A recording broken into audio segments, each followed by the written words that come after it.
നമസ്കാരം. ആഗോളതലത്തിൽ വൻ ശക്തികൾക്കിടയിൽ സംഘർഷങ്ങൾ വർദ്ധിക്കുകയും ഭൗമരാഷ്ട്രീയ സമവാക്യങ്ങൾ മാറുകയും ചെയ്യുന്ന ഈ നിർണായക സമയത്ത് ലോകത്തിലെ ഏറ്റവും ശക്തമായ സൈന്യങ്ങളുടെ പുതിയ റാങ്കിംഗ് പുറത്തു വന്നിരിക്കുകയാണ്.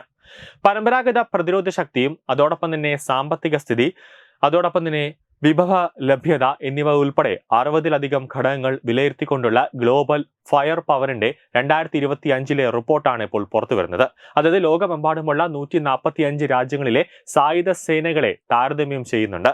ആണവശേഷിക്ക് പ്രാധാന്യം നൽകുന്ന ഈ റിപ്പോർട്ടിൽ ഏഷ്യൻ ശക്തികളായ ഇന്ത്യയും റഷ്യയും തങ്ങളുടെ സ്വാധീനം അരക്കിട്ട് ഉറപ്പിച്ചിരിക്കുകയാണ്.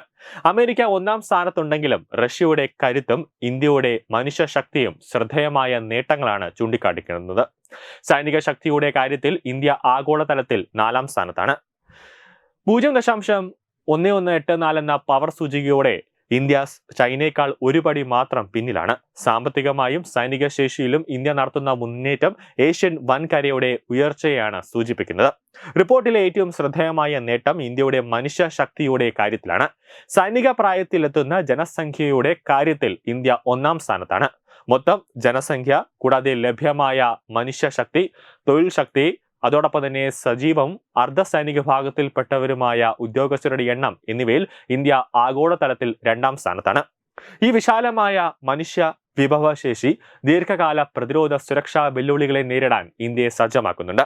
ഗ്ലോബൽ ഫയർ പവർ സൂചികയിൽ റഷ്യ 2-ാം സ്ഥാനത്താണ്. കൂടാതെ 758 എന്ന പവർ ഇൻഡെക്സ് സ്കോറാണ് റഷ്യ നേടിയത്. അമേരിക്കൻ സൈന്യവും 1-ാമതാണെങ്കിലും റഷ്യയുടെ പ്രതിരോധ ശേഷി ലോകത്ത് ഒരു നിർണായക ശക്തിയായി തന്നെ തുടരുകയാണ്.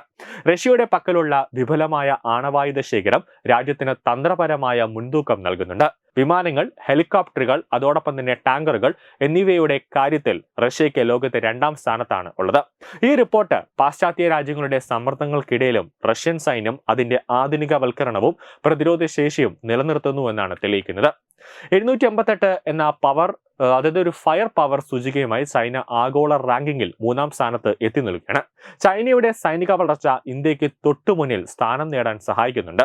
കൂടാതെ പവർ ഇൻഡെക്സ് സ്കോറോടെ ദക്ഷിണ കൊറിയ 5-ാം സ്ഥാനത്തേക്ക് എത്തുന്നു, അതായത് 1656 എന്ന നിലയിലേക്ക്.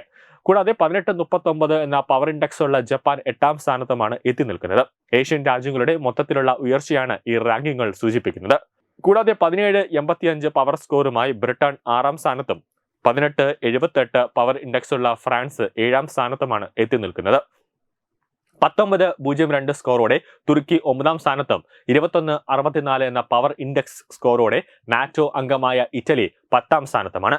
ഗ്ലോബൽ ഫയർ പവറിന്റെ ഈ റിപ്പോർട്ട് ലോകശക്തിയുടെ കേന്ദ്രം പടിഞ്ഞാറ് എന്ന് കിഴക്കൻ രാജ്യങ്ങളിലേക്ക് മാറുന്നതിന്റെ വ്യക്തമായ സൂചനയാണ് നൽകുന്നത്. റഷ്യയുടെ ആണവശേഷിയും ഇന്ത്യയുടെ അജേയമായ മനുഷ്യശക്തിയും ആഗോള പ്രതിരോധ രംഗത്തെ ഒരു നിർണായക ഘടകങ്ങളായി നിലനിൽക്കുമ്പോൾ പാശ്ചാത്യ ശക്തികൾ വലിയ സാമ്പത്തിക ചെലവുകൾ ഉണ്ടായിരുന്നിട്ടും വെല്ലുവിളികൾ നേരിടുകയാണ്. ഇന്ത്യയുടെ 4-ാം സ്ഥാനവും മനുഷ്യശക്തിയിലെ 1-ാം സ്ഥാനവും രാജ്യത്തിന്റെ പ്രതിരോധ ശേഷിയിലും സ്വാധീനത്തിലുമുള്ള വർധനവ് ലോകത്തിനു മുന്നിൽ സ്ഥാപിക്കുന്നുണ്ട്. പുതിയ ലോകക്രമത്തിൽ റഷ്യയും ഇന്ത്യയും തങ്ങളുടെ തന്ത്രപരമായ സ്ഥാനം ഉറപ്പിക്കുന്നത് അന്താരാഷ്ട്ര സ്ഥിരതയ്ക്ക് അത്യന്താപേക്ഷിതമാണ്. ന്യൂസ് ഡെസ്ക് തത്വമൈ TV.